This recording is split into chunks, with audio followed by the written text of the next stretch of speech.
Alhamdulillah, wassalatu wassalamu ala rasulillah wa ala alihi wassahaba. Mizanur rujula, la balance de la virilité. Mizanur rujula hada unwan maqalatina al-yawm. Donc le titre de l'article que nous traitons aujourd'hui, c'est la balance de la virilité. Es-tu un homme? C'est la question que nous posons. Es-tu un homme? Et comment savoir si tu es un homme? Aujourd'hui, on a tendance à réduire l'homme à sa virilité, c'est-à-dire à sa masse musculaire. D'autres encore ne considèrent comme des hommes que ceux qui marient plusieurs femmes, voyant chez le célibataire ou celui qui n'a qu'une épouse un signe de faiblesse. Et pourtant, ils sont légions à pratiquer la polygamie tout en étant injustes et pécheurs. Ils sont encore nombreux à faire les gros bras, tandis qu'ils ne se réveillent pas pour la prière de l'aube ou mangent de l'usure. Quels sont donc les critères pour qu'un homme mérite d'être vu comme un homme avec un grand H? Nos pieux devanciers nous répondent. قال أمير المؤمنين عمر بن الخطاب رضي الله عنه لا يعجبنكم من الرجل طنطنته ولكنه من أدى الأمانة وكفى عن أعراض الناس فهو الرجل. انظر الزهد لابن المبارك. Donc le chef des croyants, Omar ibn al-Khattab, qu'Allah soit satisfait de lui, a dit: ne sois pas séduit par les grands discours bruyants d'un homme.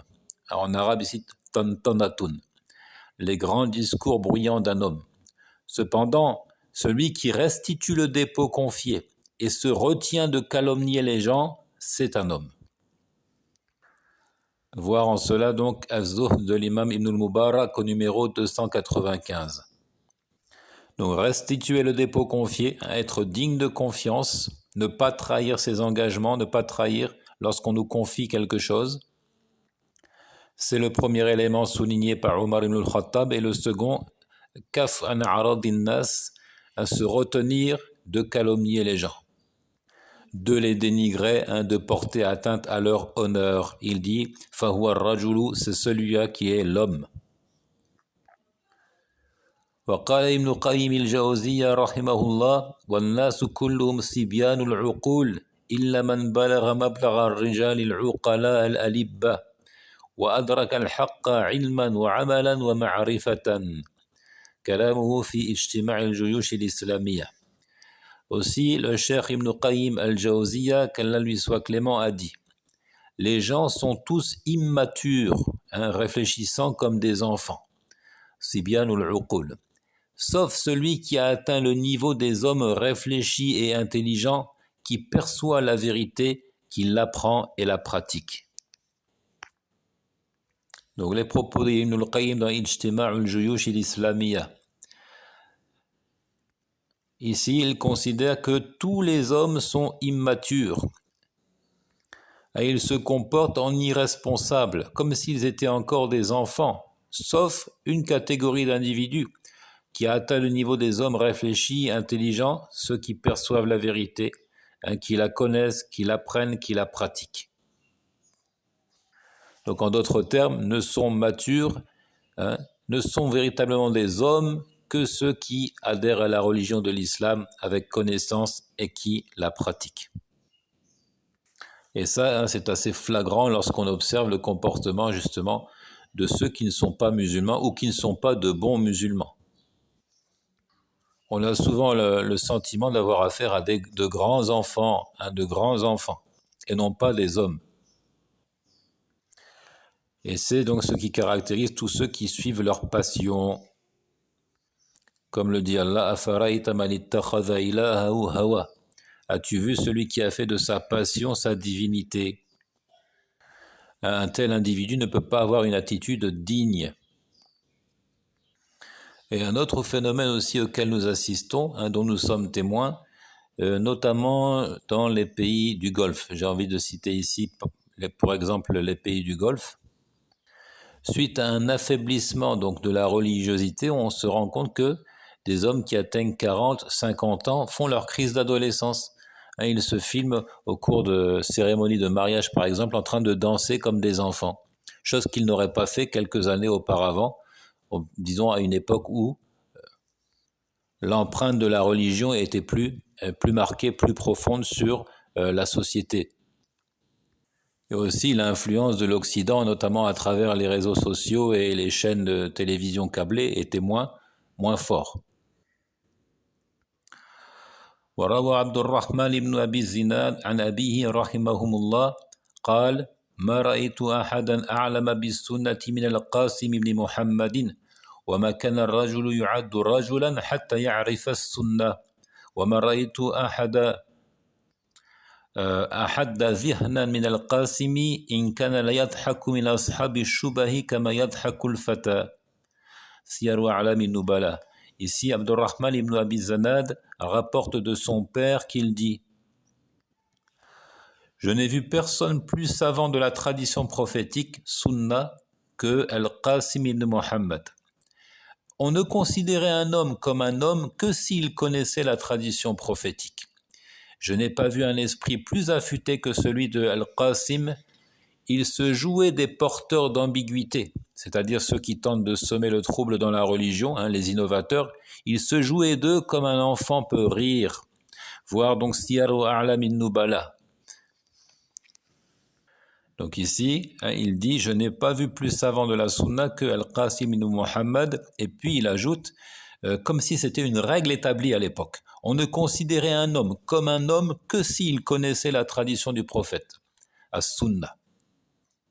Et il ajoute que Al-Qasim ibn Muhammad avait l'esprit très affûté, et il se jouait des ambiguïtés soulevées par les hérétiques, c'est-à-dire au cours des débats, il les remettait à leur place grâce à sa sagacité, à son intelligence. Là, ce n'est pas sans me rappeler ce que j'ai pu voir en Mauritanie, donc au début des années 2000, où encore donc un homme avant de se marier prenait la peine d'étudier profondément la religion, et il y avait un certain nombre d'ouvrages étudiés de manière traditionnelle, notamment les ouvrages du rite malékite, que tout homme s'employait à étudier avant de penser au mariage. Donc c'est comme si, avant d'entreprendre une vie de famille et de prétendre devenir un père de famille et un responsable, il fallait obligatoirement avoir étudié un certain nombre des ouvrages de la religion. Donc cela n'est pas sans me rappeler ici, on ne considérait un homme comme un homme que s'il connaissait la tradition prophétique. أما كان الرجل يعد رجلا حتى يعرف السنة. وقال تعالى رجال لا تلهيهم تجارة ولا بيع عن ذكر الله. الآيات. قال ابن عثيمين رحمه الله إن كمال الرجولة الحقيقية أن يشتغل الرجل بطلب الدنيا لا عفوا ألا يشتغل الرجل بطلب الدنيا عن طلب الآخرة. Le Très-Haut dit, verset 37 de la sourate 24, des hommes que ni commerce ni transaction ne distrait de l'évocation d'Allah. La description faite par Allah Azzawajal des croyants, ce sont des hommes que ni commerce ni transaction ne distrait de l'évocation d'Allah. À ce sujet, donc, le Cheikh Al-Uthaymin, qu'Allah lui soit clément, a dit « La véritable masculinité consiste à ce qu'un homme ne soit pas distrait par la quête du bas monde au détriment de la quête de l'au-delà. » Donc, c'est ce qui constitue la véritable masculinité. Un véritable homme, c'est quelqu'un qui s'emploie à rechercher la vie future et qui se désintéresse des choses de ce monde. Il dit Kamal al-rujulati al-haqiqiyya, la véritable masculinité accomplie, an la yashtaghila ar-rajulu bi talabi ad-dunya an talabi al-akhirah. Qu'un homme ne soit pas distrait par la quête du bas monde au détriment de la quête de l'au-delà. Donc ces propos dans Al-Ilmam bi bardi ayati al-ahkam. وقال أبو حفص الحداد عمرو بن سلمة النيسابوري رحمه الله من لم يزن أفعاله وأحواله في كل وقت بالكتاب والسنة ولم يتهم خواطره فلا تعده في ديوان الرجال.